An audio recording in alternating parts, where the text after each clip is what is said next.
ഡൽഹിയിൽ കനത്ത പോരാട്ടമാണ് ഇപ്പോൾ നടക്കുന്നത്. ഡൽഹി ഇനി ബി.ജെ.പി. ഭരിക്കുമോ അതോ ആം ആദ്മി തന്നെ വീണ്ടും ഇടം പിടിക്കുമോ എന്നുള്ളത് ഇന്ത്യ ഒട്ടാകെ ഉറ്റുനോക്കുന്ന ഒരു വിഷയം തന്നെയാണ്. പക്ഷേ കഴിഞ്ഞ 2 തവണത്തെ ഈ ഇലക്ഷൻ പോലെയല്ല ഇത്തവണത്തെ ഇലക്ഷൻ. ബി.ജെ.പി. ഇടം പിടിക്കാൻ സാധ്യത ഏറെയാണ്. ഡൽഹിയിൽ ആം ആദ്മി നിലനിൽക്കണമെന്ന് അതിയായ ആഗ്രഹമുള്ള ഒരു വ്യക്തി കൂടിയാണ് ഞാൻ. അതിനുള്ള കാരണമുണ്ട്. ഡൽഹി ഇലക്ഷൻ ആര് ജയിക്കും, ജനം ആർക്കൊപ്പം തുടങ്ങിയ കാര്യങ്ങളാണ് ഇന്നത്തെ വീഡിയോയിൽ പറയാൻ ഉദ്ദേശിക്കുന്നത്. I am Swathi, welcome back to top space.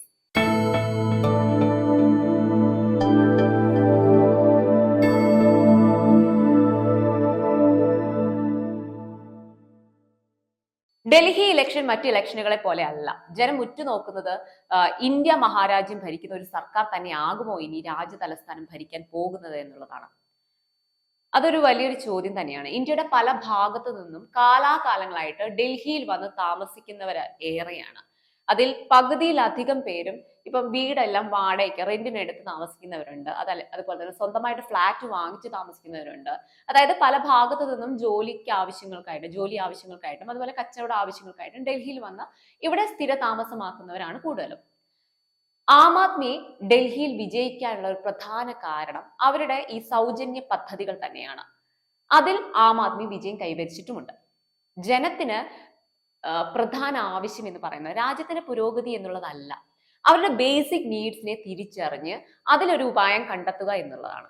അതിൽ ആം ആദ്മി വിജയിച്ചിട്ടുമുണ്ട്.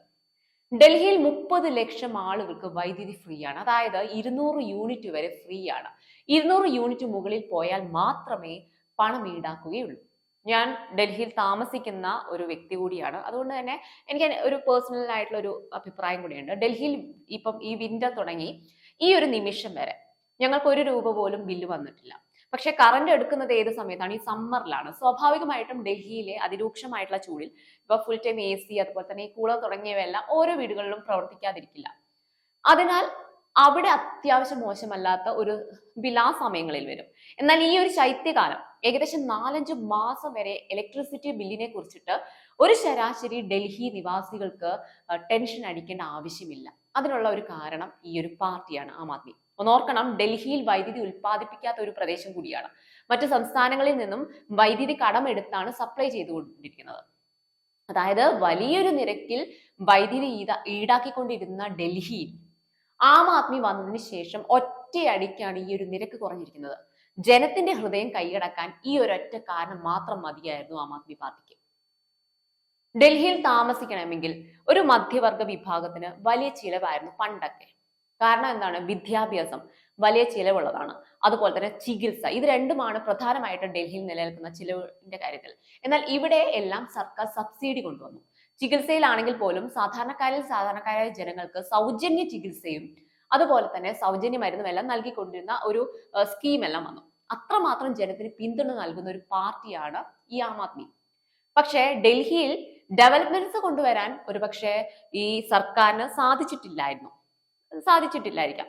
ഡൽഹിയിൽ ഒരുപക്ഷെ വികസനം വരണമെങ്കിൽ ഈ പറയുന്ന ബി.ജെ.പി. വരേണ്ടി വരും. ഇനി ഡൽഹി ഏറ്റവും കൂടുതൽ നേരിടുന്ന ഒരു പ്രശ്നം എന്ന് പറയുന്നത് പൊല്യൂഷൻ ആണ്. ഡൽഹി പൊല്യൂഷൻ വന്നത് ഈ പറയുന്ന ആം ആദ്മി കാലെടുത്ത് വെച്ചതിന് ശേഷം ഒന്നുമല്ല. ഡൽഹി എന്നും നേരിടുന്ന ഒരു ക്രൈസിസ് തന്നെയാണ് പൊല്യൂഷൻ. കാരണം നാളെ ഒരു പക്ഷേ ഈ ഒരു പ്രശ്നം കാരണം ഡൽഹി വാനിഷ് ആയി പോയെന്ന് തന്നെ ഇരിക്കാം. ഡൽഹിയിൽ വിന്റർ തുടങ്ങുന്ന സമയത്താണ് സാധാരണ ഈ പൊല്യൂഷൻ സ്റ്റാർട്ട് ചെയ്യുന്നത്. അതായത് ഡൽഹിയിലെ ഏറ്റവും പ്രധാനപ്പെട്ട ഒരു ഉത്സവം എന്ന് പറയുന്നത് ദീപാവലിയാണ്. ഈ ദീപാവലി എന്ന് പറയുന്നത് ഈ ചൂട് കഴിഞ്ഞ് തണുപ്പ് ആരംഭിക്കുന്ന സമയത്താണ് ഇത് സ്റ്റാർട്ട് ചെയ്യുന്നത്. അന്ന് ഏറ്റവും കൂടുതൽ ഡൽഹിക്കാർ പടക്കം പോലുള്ള അതെല്ലാം പൊട്ടിച്ച് വലിയ ആഘോഷത്തിലായിരിക്കും ഈ ദീപാവലി സമയത്ത്.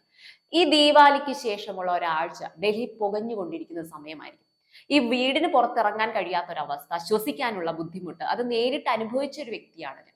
അതുകൊണ്ടാണ് എനിക്ക് ഇത്ര ക്ലിയർ ആയിട്ട് പറയാൻ കഴിയുന്നത്. അതായത് അത്രയും രൂക്ഷമായ ഒരു അന്തരീക്ഷമാകും ഡൽഹിയിൽ ഉണ്ടാവുക.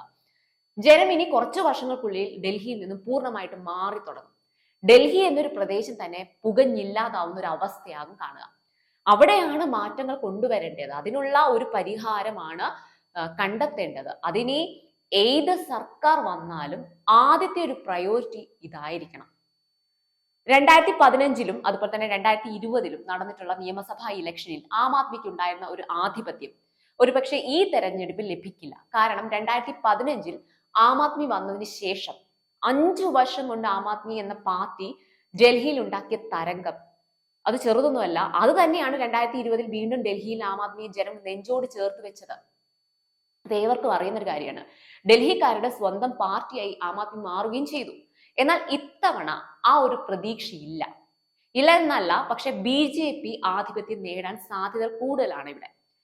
BJPയെ സംബന്ധിച്ച് ഈ വട്ടം BJP മുന്നിട്ടിറങ്ങിയിരിക്കുക തന്നെയാണ്. കാരണം 11 വർഷത്തെ ഭരണത്തിൽ രാജ്യതലസ്ഥാനം പിടിച്ചെടുക്കാൻ പറ്റാത്തത് എന്ന് പറയുന്നത് BJPയെ സംബന്ധിച്ച് വളരെ അപമാനകരമായിട്ടുള്ള ഒരു കാര്യം കൂടിയാണ്.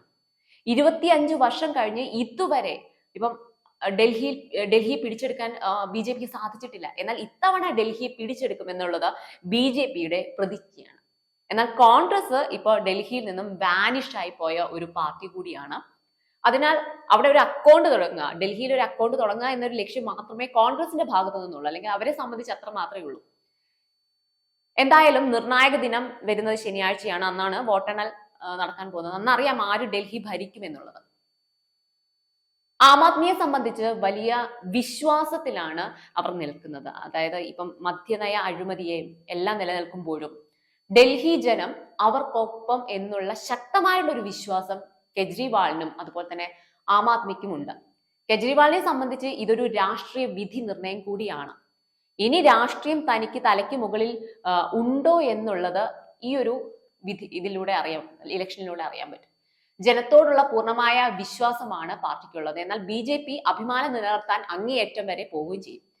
അതിനെ ആരുടെയൊക്കെ ചിറകുകൾ അരിഞ്ഞിട്ടാണെങ്കിലും അത് നേടിയെടുക്കുക എന്നുള്ളത് BJPയുടെ ഒരു ലക്ഷ്യം കൂടിയാണ്. ആം ആദ്മി ദേശീയ പാർട്ടിയായി മാറാൻ തുടങ്ങിയത് മുതൽ BJP ഓട്ടത്തിലാണ്. അതിന്റെ ആ ഓട്ടത്തിന്റെ റിസൾട്ട് ആണ് ആം ആദ്മി പാർട്ടിയിൽ പ്രതിഫലിച്ചിട്ടുള്ളത്. എല്ലാം പാർട്ടിയുടെ ഉന്നത നേതാക്കന്മാരെ എല്ലാം ജയിലിൽ അടച്ചു. എന്തിനിപ്പം വോട്ടിംഗ് ദിനമായ ഇന്ന് പോലും അതിഷിക്കെതിരെ, അതായത് മുഖ്യമന്ത്രിക്കെതിരെ വലിയ രീതിയിലുള്ള പോരാട്ടം നടന്നുകൊണ്ടിരിക്കുകയാണ്. വലിയ രീതിയിൽ സമ്മർദ്ദം ചെലുത്തുകയാണ് BJP ആം ആദ്മിക്കെതിരെ. പക്ഷെ എന്നിട്ടും വിശ്വാസം വിടാതെ ജനത്തിന് മുകളിൽ വലിയ വിശ്വാസം ചെലുത്തുകയാണ് ഇപ്പോഴും പാർട്ടി ചെയ്യുന്നത്. അതിനുള്ള ഒരു കാരണം സൗജന്യ വാഗ്ദാനങ്ങളായി മാത്രം നിലനിർത്താതെ അത് നടപ്പിലാക്കി ജനങ്ങൾക്കൊപ്പം നിന്നു എന്നതാണ്. ഡൽഹി ജനം കൈവിടില്ല എന്നുള്ള അതിയായ ആത്മവിശ്വാസം ആം ആദ്മിക്ക് നിലനിൽക്കുന്നുണ്ട്. എന്നാൽ ആ ആത്മവിശ്വാസം തകർക്കുക എന്ന ലക്ഷ്യമാണ് BJP ചെയ്യുന്നത്. ഇപ്പോ ത്രികോണ മത്സരത്തിന്റെ നിർണായക വിധി എന്തായാലും ഉടൻ തന്നെ അറിയാൻ സാധിക്കും.